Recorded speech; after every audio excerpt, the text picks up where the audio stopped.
so that we launch an investigation and find out the irregularities that all of us expect is happening in Kenya Power, and the random pricing of power by crooks, so that Kenyans can get the value of their money. So that when you're paying, you pay for what you should pay for.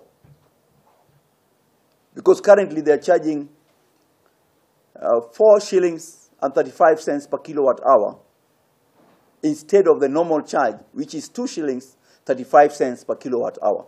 Clearly there is a problem on this matter, because the KPLC clearly told Kenyans that the bills are higher because there is a 10.1 billion shillings arising from fuel cost adjustment. Now the minister comes and talks about billing fluctuations. There is a problem.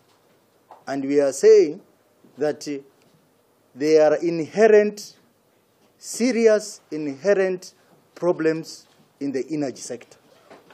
The reports we are getting indicates that we have very serious inherent problems in the energy sector, which must be addressed.